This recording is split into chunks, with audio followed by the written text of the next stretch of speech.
Hey, I'm Noni from Wormhole. I play guitar, and we bring you Tech Slam. Yeah.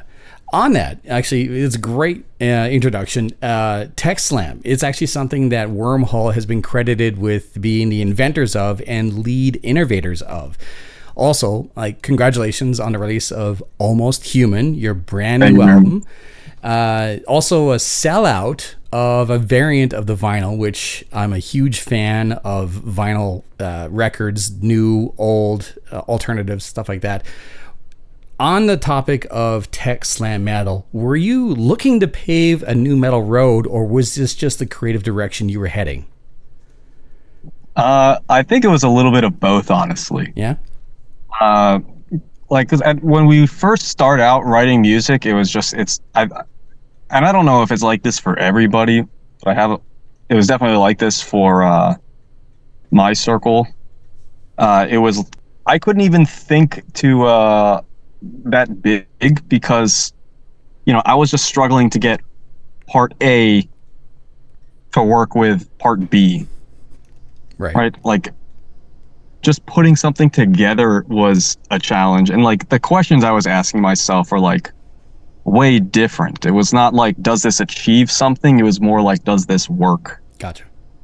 So early on, it was just figuring out what worked. And I think that some of our influences, we still liked slam type shit. But we also were huge, especially when we started the band, we're really big into Psychroptic, and Obscura was a formative band for me and Sanjay. But then when the record came out, it was the second one, The Weakest Among Us, that was like, okay, now we've done something.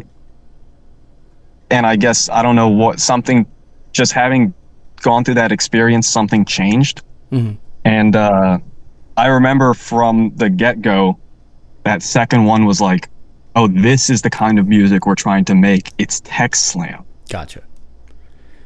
It's kind of like watching a TV series that just launches, right? It's the first couple of episodes where you're kind of like, okay, you have my attention, but where are we going with this? It's not until you find your stride that you actually this is where we are. This is where we're headed. This is the story we want to tell.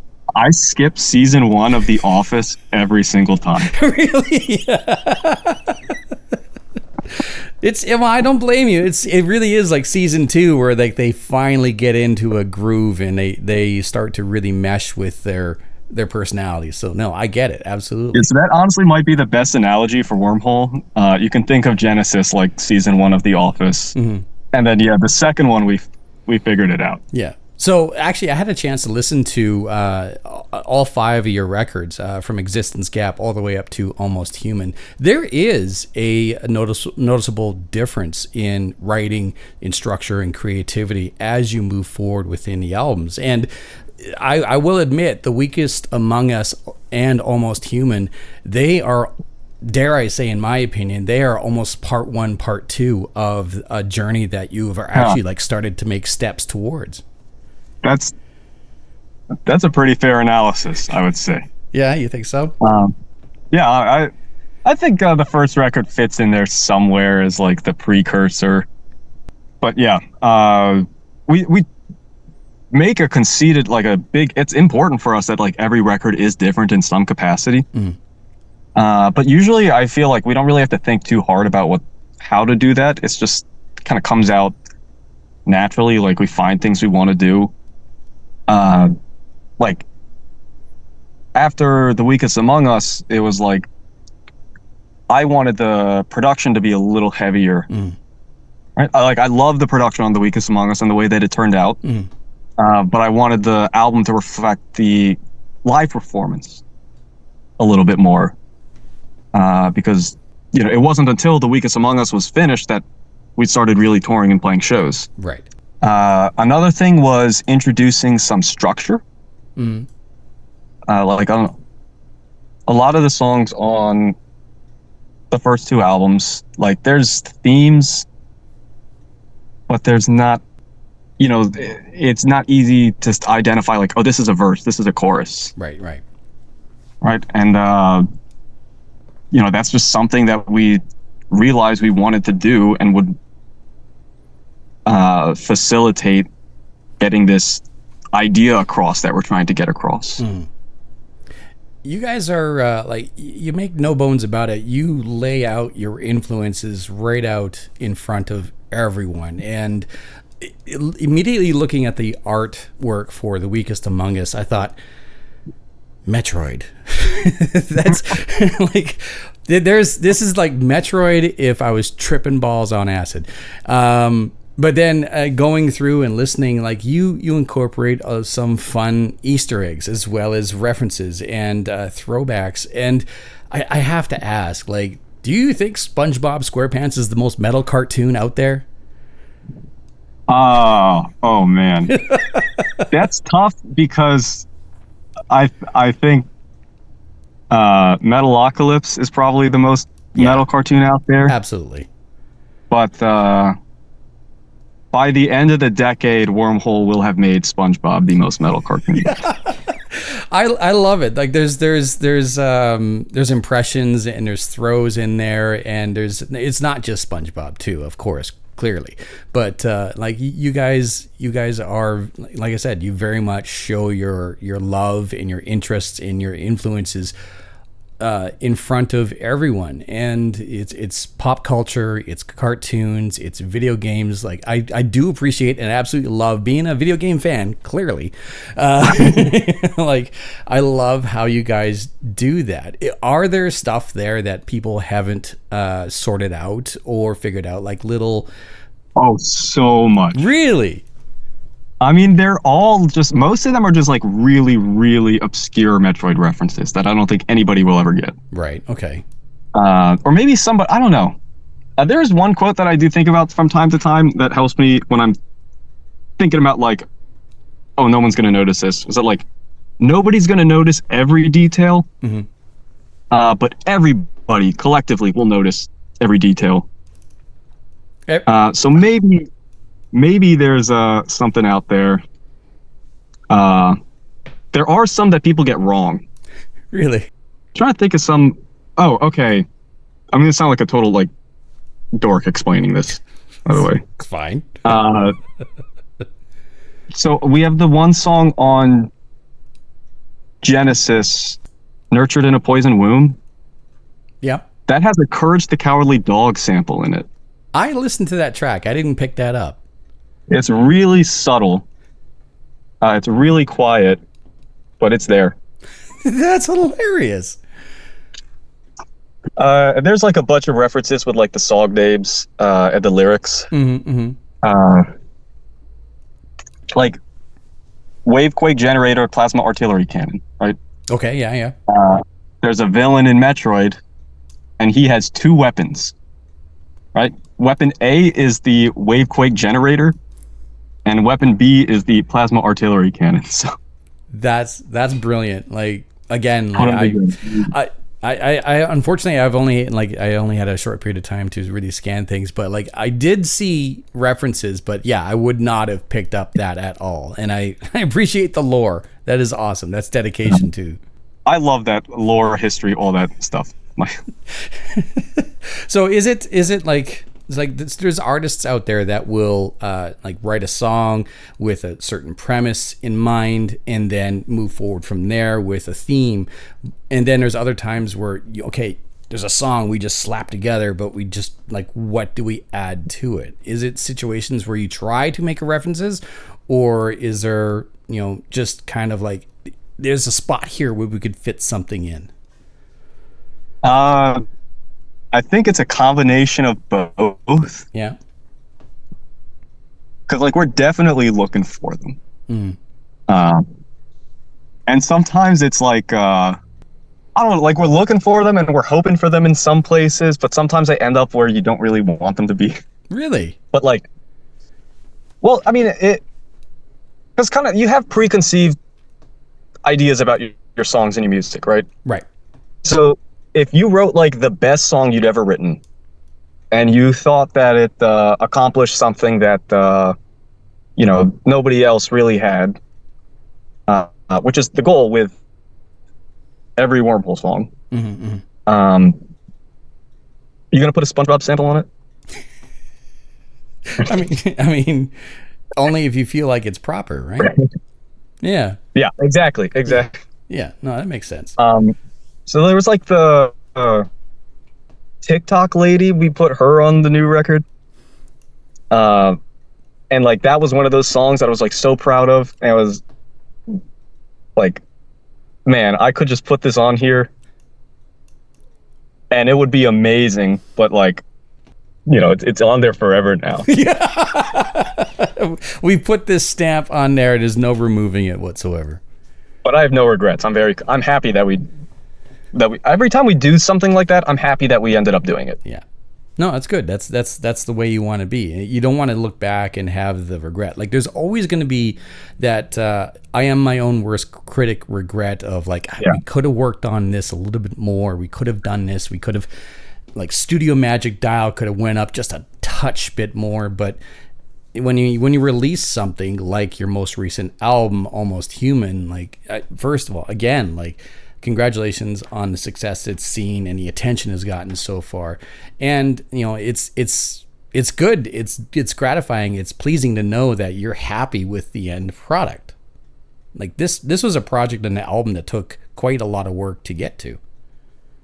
Yeah, it was quite a journey. You mentioned earlier, forgive me if I get this name wrong, Sanjay is your brother and he's in the band. Yes. So what is the dynamic for anyone unfamiliar with Wormhole? What is the dynamic of the band Wormhole? Well, it started as a bedroom project with me and Sanjay. Okay.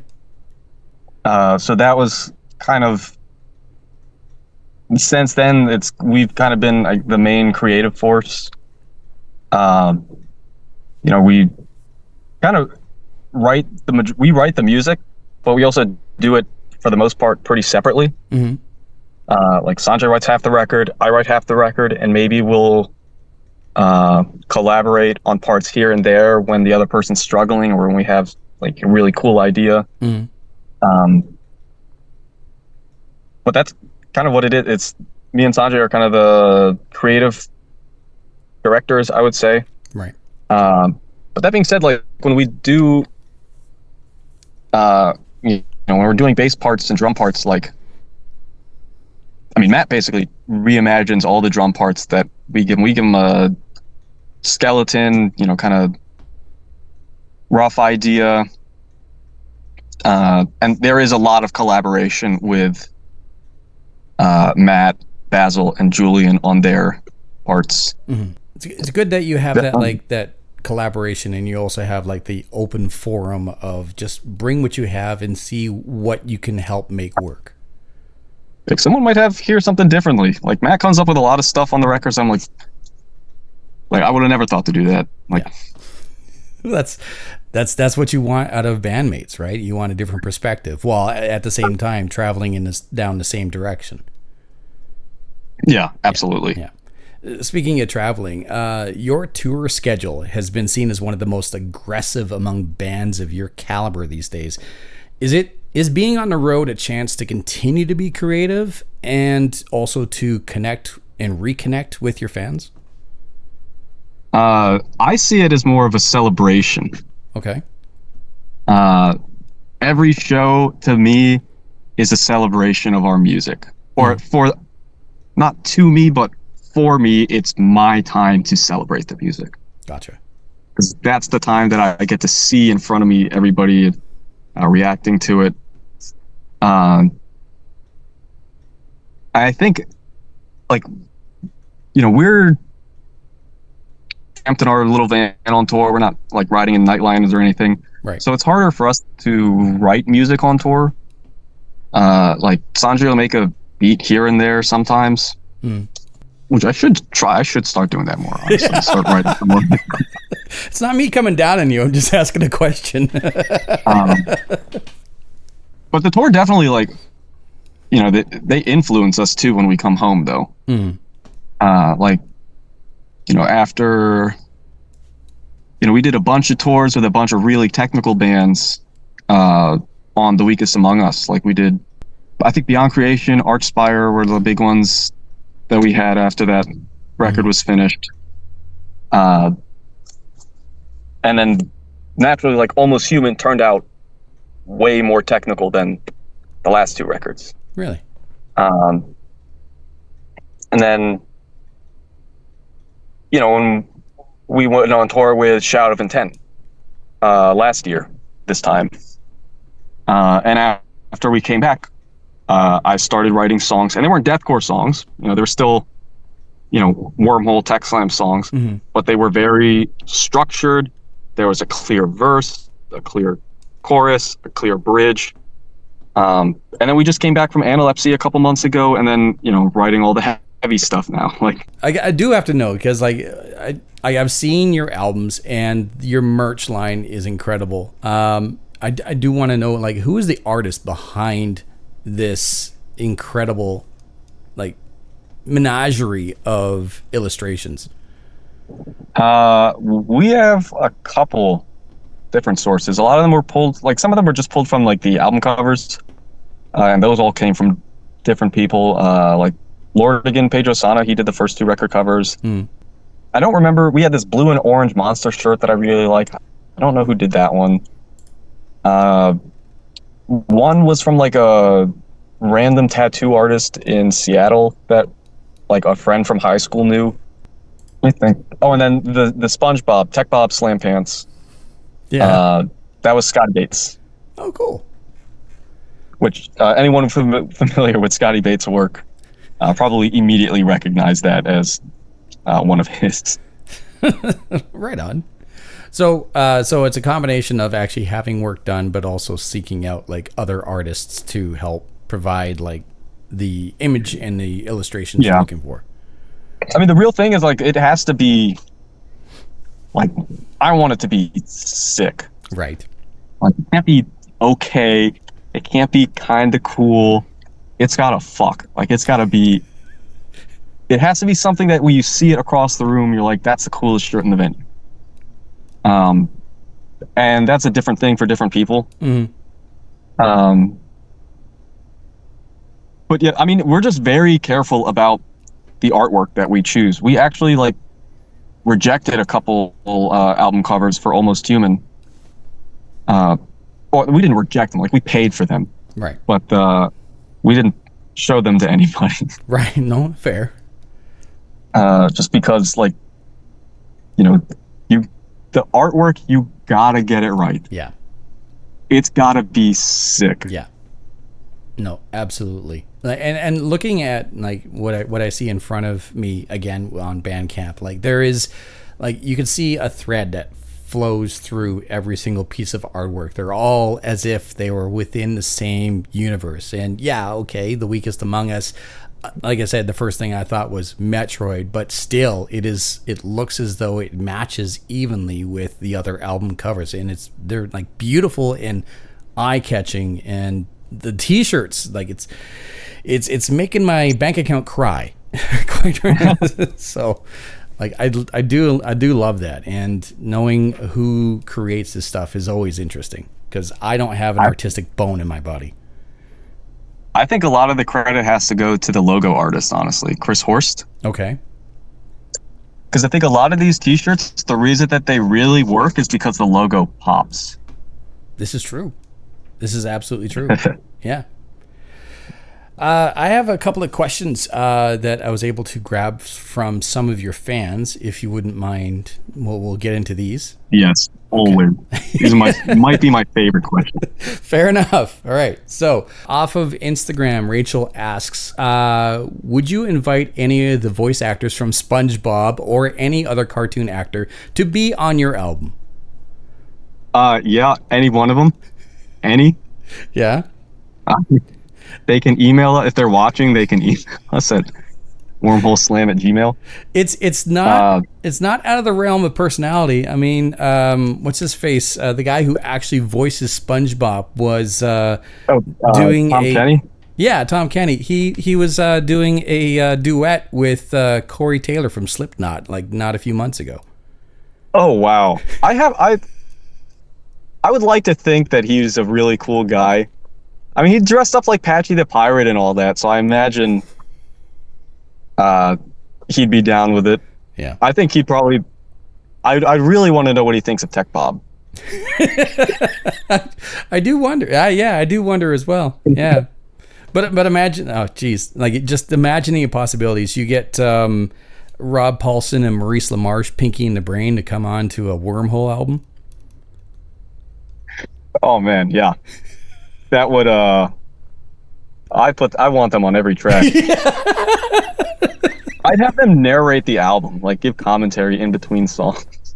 I wouldn't blame you. That'd be awesome. Again, off of Instagram, Crystal asks, I watched the Instagram video of Peelish Flesh a dozen times a day since it was posted 2 months ago. What other guests can I look forward to sharing the stage with you?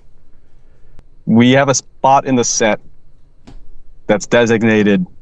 If we can get somebody on stage with us from the tour package or from the local scene or a friend, like they're coming up there for that. So if you can do vocals and you're good friends with us and trying to like pal around with us at the show, yeah, maybe someday it could be you. We'd actually like literally we just sometimes we'll get like a friend from the city to just come up. So it could be somebody that you know. That's awesome. Actually, connected to that, the next question from Patreon, Brandy asks, would you accept baked goods from your loyal fans like myself on tour? Wait, is that Brandy? Brandy, Brandi. Oh, okay. I thought it was. There's another Brandy in Chicago that brings us puppy chow and gummy bears every time. So, and like we love her. We love George. Like instant best friends for life. We would totally take baked goods and we'll hang out and have a good time. Well, that's good. I guess it's good to know too. Who knows? You could find yourself with special brownies at some point in time. A final question again from Patreon. Danielle asks, is there a reference you're trying to place in a song that just hasn't happened yet? There's a lot that have worked in the demo, but they just never, like they pop, they work, they work in that song, right? And then when we try to put it in somewhere else, it doesn't quite pop like that. So in Rick and Morty, the Strawberry Smiggles commercial, where the guy gets eaten alive. Yeah. That's one. There's a couple from SpongeBob. There's one where, oh geez, I think it's the pizza episode of SpongeBob. Okay. Where Squidward says he doesn't care about the customer. Gotcha. So there's like there's a gasp, like, and everything stops for a second. Right. So I had that lined up in a song, and then during that gap, there's like Squidward or SpongeBob is all like surprised, like Squidward, like, and then the slam hits. So it worked amazing in that song. Yeah. No, I have not been able to find a place for it since, and that one has stuck with me. Gotcha. I would like to find a place. I got one more question for you. This one's from Jane, and she asks, I love your work. I love your albums. I am a hardcore Wormhole fan, but I have a hard time trying to get a few of my friends to listen to your music. Maybe I'm just a little too aggressive. What would you suggest be the introduction song I present to them from your work? Probably System Erase. Okay. I think that's got the hooks. I don't know. I mean, you know, I'm assuming they're not really a death metal guy, death metal fans. If they're that turned off by it. System Erase or DS3. Right? Inkswarm. I'm just thinking stuff with like some pretty. My mom liked Elysiism. Actually, that was one of my favorites too. Yeah. I'm just thinking something with a little pretty. That might be a little busy for someone who's a new listener. Mm, So I'd think Ink Swarm or System Erase gotcha. Okay. Hopefully that helps. or the Gas System. The gas system. But really, you just got to bring them to a show because that's the way I they'll think get it right away. exactly. I think that's the end all be all answer to the situation. I got one more question before I let you go. And this is something I like to ask my guests. What is something that the general public doesn't know about you? Like a secret a skill or interest or something like that, simply because they have not asked. I've mentioned this once or twice in interviews before, but like I am like really into Japanese history. Really? Specifically like the Meiji to the Showa era. Okay. So this is like, and like literally I could double this interview length right now Fair enough. just by talking about it. It's that intriguing to you. You're pulled in by that. There's a whole story that because that's the way I see it. That to me is like there's this whole arc to it where and looking at it from a storytelling perspective, Japan is like they isolate themselves for 200 years. Yeah. Which that in and of itself, that is fucking crazy. Said none of you are allowed in. The Dutch were famously allowed to come to trade. What's lesser known is that the Japanese specifically built an island for them, like separate from Japan, and they weren't allowed to leave that island. The Dutch. So they were allowed to trade, but they technically weren't actually allowed to come on to Japan. So they created a neutral zone trading post for the Dutch to show up, and that was like, this is it, this is the line, do not cross. Yeah, something like that. That is wild. What sparked this interest? So I mean I'd always been interested in history. It started with like World War II as a kid because we were playing like, you know, we grew up in the early 2000s and had like a computer, so we were playing like Medal of Honor and Battlefield. So that kind of started the World War II interest. And there's like so much World War II media out there. And, you know, I just, for whatever reason, I was very interested in the Axis powers. Gotcha. Because I like seeing them. My favorite thing in history is like watching something, then build it up, and then it collapses. And those are like my favorite historical figures. Yeah. Have some kind of arc like that. Like obviously Germany, that's an easy one to see. Yeah. Chiang Kai-shek in China is another very interesting one. Nationalist China in the Civil War. And then Japan's, right? Because they start as this isolated country. They have nothing. They're getting bullied as fuck by every Western power. And they kind of come to the conclusion that the only way that they're going to be able to stop getting bullied is to develop their own empire. And now that they're their own world power, they can tell other world powers, fuck off, we're not going to do this anymore. Right. So that kind of starts this journey to Japan slowly becoming this big, big empire. And then it climaxes with World War II and the atomic bomb. Yeah. Of course, there was, you know, that's from the storytelling perspective, but, you know, the story goes on for quite a bit after the war too. Oh yeah. You know, with the repercussions and the occupation.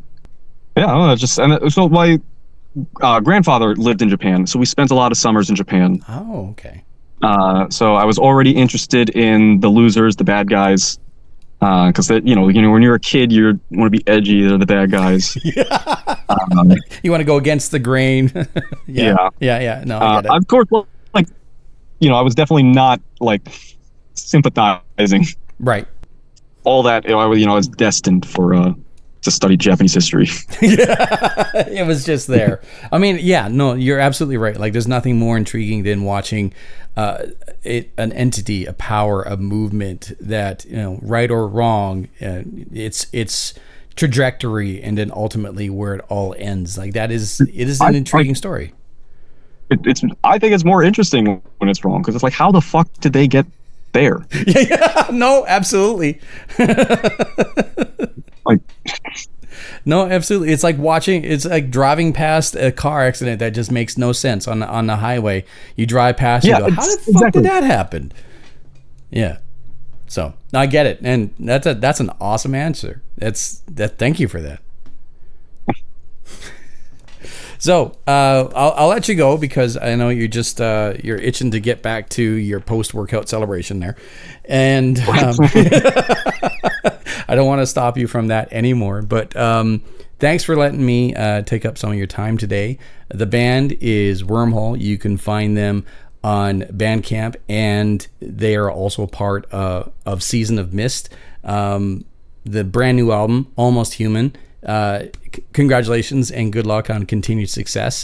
Do you have another album on the way, or is this tour time? Both. Awesome. Both. Awesome. Always writing music, always working. Cool. Always tour time.